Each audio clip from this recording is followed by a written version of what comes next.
इसमें लिखो para benzoic acid acting as central atom and caffeine acting as complexing agent. Complexing agent.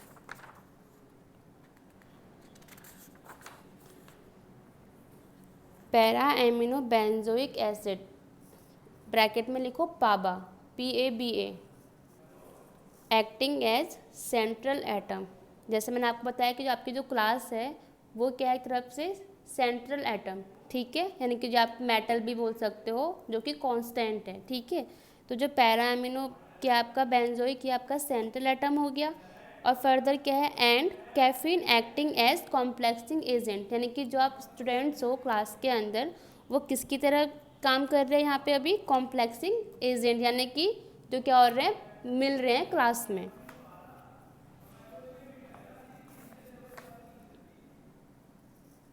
लिखा?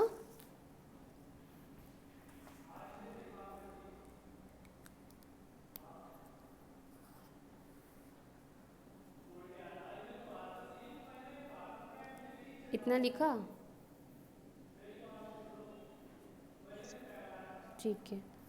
इसमें क्या बताया मैंने आपको कि जब क्या कर रहे हैं हम किसी ड्रग को या फिर अगर किसी एटम का किसी दूसरे मॉलिक्यूल्स के साथ में क्या कर रहे हो, कॉम्प्लेक्स फॉर्म कॉज कर रहे हो, तो उस केस में क्या हो रहा है, फिर आप किसी सॉल्वेंट में डिज़ोल्व कर रहे हो तो उस सॉल्वेंट का क्या होता है अपना पर्टिकुलर एक कॉन्स्टेंट होता है, बट उसका तो अपना कांस्टेंट हो गया। अब उस केस में क्या होता है कि अगर कॉम्प्लेक्स क्या होगा ज़्यादा बढ़ेगा, यानी कि जब क्या हो रहा है जो आपके लिगेंड और मेटल्स क्या हो रहे हैं आपस में रिएक्ट कर रहे हैं, यानी कि जो मेटल आयन के साथ में लिगेंड के बहुत नंबर ऑफ लिगेंड ज़्यादा हैं, ठीक है, उस केस में क्या अगर कॉम्प्लेक्शन ज़्यादा हो रहा है तो जो के की जो वैल्यू होती है यानी कि जो कांस्टेंट होता है वो भी क्या होगा आपका इंक्रीज़ होगा। बट अगर क्या होगा कि अगर कॉम्प्लेक्सेशन ज़्यादा होगा, इट मीन्स कि जो आपके मैंने बताया कैफीन बताया अभी आपको पाबा में, अगर कैफीन क्या हो रहा है बाइंड नहीं हो रहा है किसके साथ में, मेटल आयन के साथ में, यानी कि उसका कॉम्प्लेक्सेशन क्या हो रहा है कम बन रहा है, तो उस केस में जो कांस्टेंट होता है वो क्या हो जाएगा आपका कम होता जाएगा, यानी कि डिक्रीज होता जाएगा।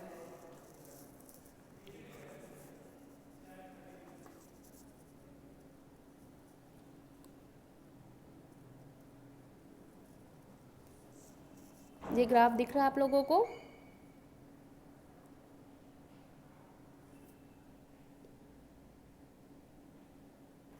हाँ ना?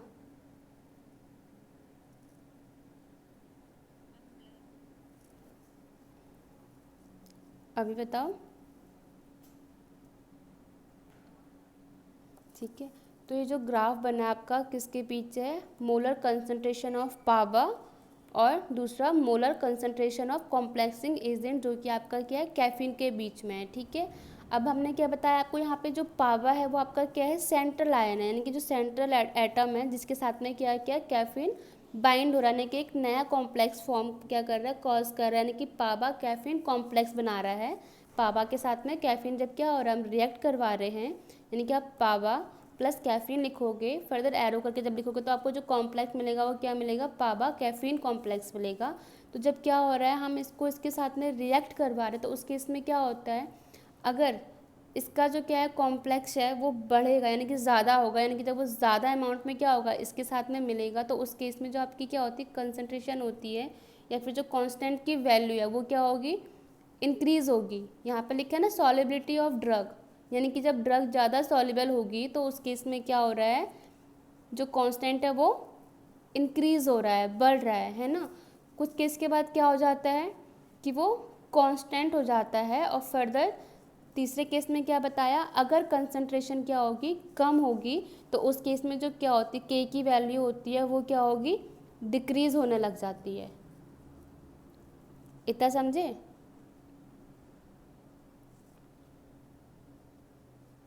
देखो यहाँ पे मैंने ए बी और सी पॉइंट बताया है, ठीक है। ए पॉइंट में आपका क्या है सॉलिबिलिटी ऑफ ड्रग है, इट मीन्स कि जब कैफीन ने क्या किया ये आपका क्या है पैरा एमिनो बेंजोइक एसिड के साथ में रिएक्ट किया तो उस केस में क्या हो गया जो ड्रग की सॉलिबिलिटी वो ज़्यादा हो गई यानी कि वो इंक्रीज़ हो गई ना, तो उसके साथ साथ क्या था जो कांस्टेंट था यानी कि जो सॉल्वेंट आपका जो कांस्टेंट था उसका भी क्या हो गया रेट ज़्यादा होता गया, ठीक है।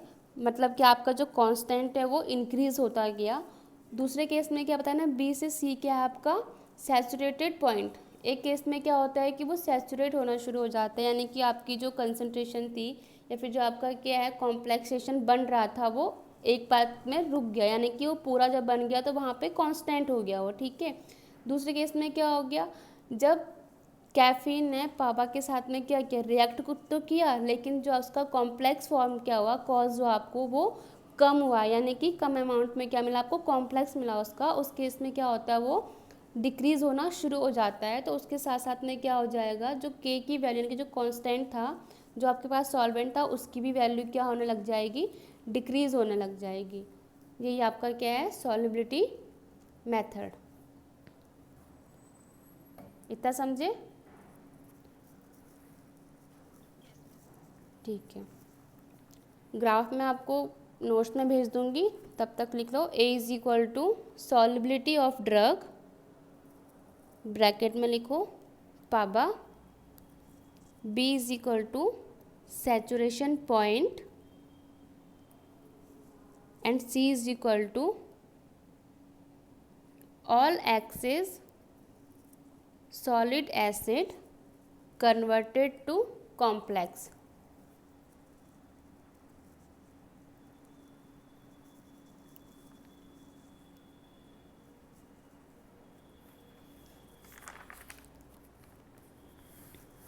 नेक्स्ट आता है आपका पीएच टाइट्रेशन मेथड।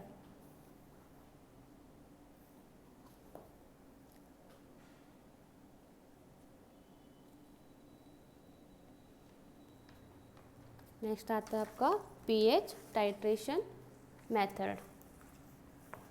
इसमें लिखो this is one of the most reliable method, RELIABLE, reliable method for studying complexation, for studying complexation, but can be used only when complexation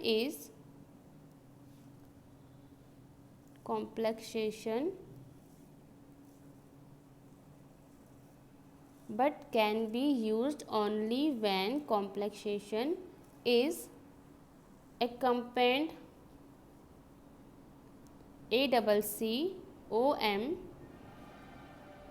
ACCOMPAINED, accompanied by a change in pH।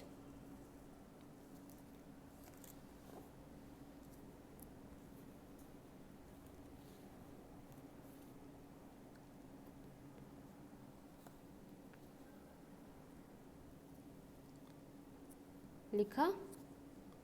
अब देखो simple terms में आप लोग समझो, ठीक है। जब हम क्या करेंगे, कोई भी दो आपके पास ऐसे मॉलिक्यूल्स हैं, आप जब उनका क्या कर रहे हो कॉम्प्लेक्स बना रहे हो, सपोज कर लो आपने क्या किया NaOH का कॉम्प्लेक्स बनाया HCl के साथ में, ठीक है। तो NaOH का जो pH होता है वो कितना होता है 12 to 13 होता है, ठीक है।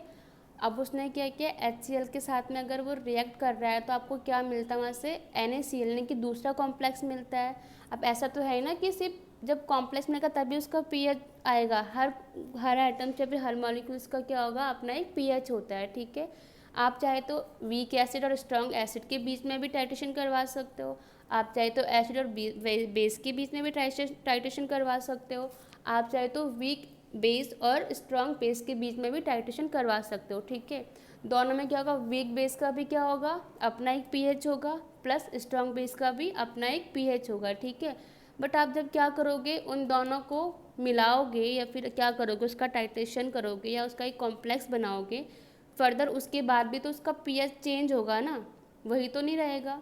तो वही चीज़ यहाँ पे बताई है कि जब हम क्या करते हैं कि pH टाइट्रेशन करते हैं हम जब किसी भी दो अलग अलग मॉलिक्यूल्स या कंपाउंड के बीच में, तो उस केस में क्या होता है जो कॉम्प्लेक्स आपका बनेगा तो वहाँ पे क्या होगी, जब उसकी सॉल्युबिलिटी चेंज हो जाएगी तो उस केस में जो उसकी pH की वैल्यू है वो भी क्या हो जाती है, चेंज हो जाती है।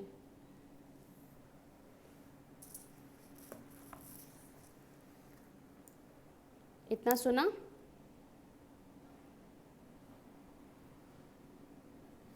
जब क्या कर रहे हैं हम किसी भी ड्रग को या फिर सॉल्वेंट को क्या कर रहे हैं, हम डिज़ोल्व कर रहे हैं किसी में और एक क्या कर रहे हैं, कॉम्प्लेक्स बना रहे हैं दूसरा, तो उस केस में क्या होता है, वो ड्रग उसमें सॉल्वेबल हो गया है ना, यानी कि उसकी सॉल्विटी चेंज हो गई, लेकिन साथ ही साथ क्या हो गया, उस ड्रग का भी साथ में पीएच वहाँ पे चेंज हो रहा है। आप लोग तो ना हाँ बोलते हो ना तो ना बोलते हो।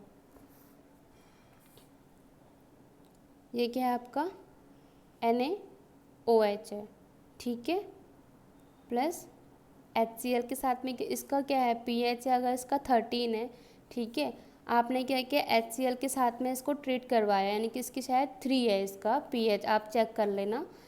अब हम क्या कर रहे हैं, फर्दर NaOH को हम HCl के साथ में क्या कर रहे हैं, रिएक्ट करवा रहे हैं, तो हमें क्या कॉम्प्लेक्स मिलता है, NaCl मिलता है, और इसका pH क्या होता है 7, सबको पता है ना।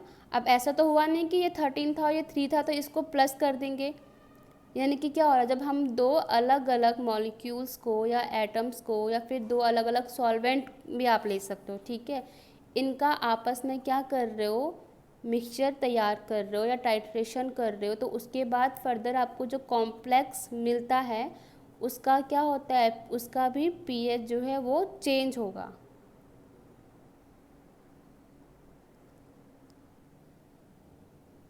सुना इतना, समझ में आया, ठीक है। इसमें लिखो example, the complexation of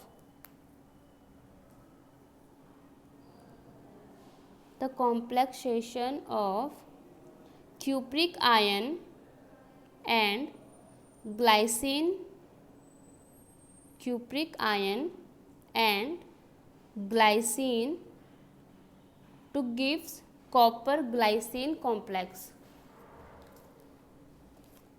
to gives copper glycine complex।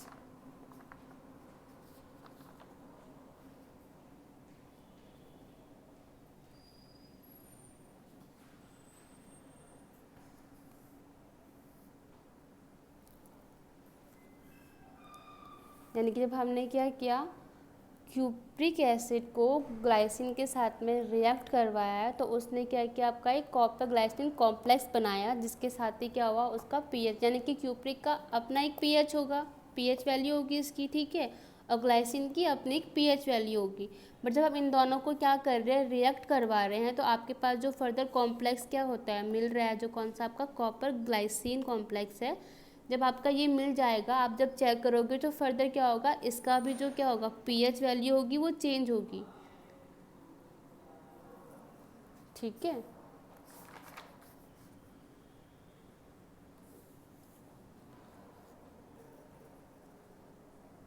इतना समझे, ठीक है, इसका ग्राफ है, ठीक है। जब आपने क्या किया, अगर आप ग्लाइसिन को सिंपली टाइट्रेट करवाओगे, ठीक है, किसी, अभी दिखा, ठीक है, एक साइड आपने पीएच लिखा है, आप साइड में क्या लिख रहे हो, सोडियम हाइड्रोक्साइड या फिर मतलब NaOH के साथ में, ठीक है। आपने क्या किया, जब आप ग्लाइसिन को सिर्फ क्या कर रहे हो, रिएक्ट करवा रहे हो किसके साथ में, सोडियम हाइड्रोक्साइड के साथ में, उस केस में क्या हुआ, उसका जो क्या हुआ, पीएच चेंज हुआ है, लेकिन कुछ हद तक हुआ है, ठीक है। तो वहाँ पे क्या होगा, वो कोई कॉम्प्लेक्स फॉर्म यानी कि फॉर्म नहीं करता, यानी कि वो कुछ भी चीज़ नहीं बनाएगा आगे, ठीक है। पर जब हमने क्या किया, ग्लाइसिन के साथ में जब हमने क्यूप्रिक एसिड डाला और साथ में आपका क्या था, सोडियम हाइड्रोक्साइड था, जब क्या हुआ, इन तीनों ने आपस में रिएक्ट किया, तो इसने क्या किया, एक नया कॉम्प्लेक्स फॉर्म कॉज किया, जो कि आपका क्या था, कॉपर कॉम्प्लेक्स मिला है ना, क्या लिखा है मैंने आपको पीछे अभी,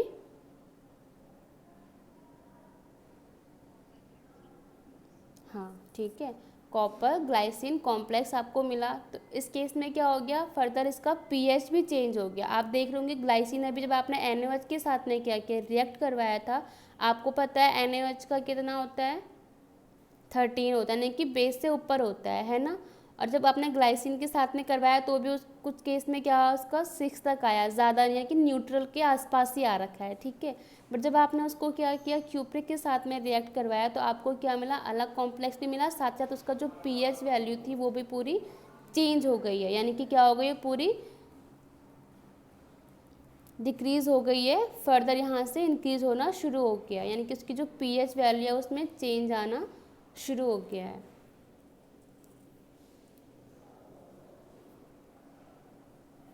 इट मीन जब कॉम्प्लेक्स बनता है तो कॉम्प्लेक्स बनने पे क्या होता है, पीएच वैल्यू भी चेंज होती है, ठीक है। इसका बस एक यही फॉर्मूला है, इसमें लिखो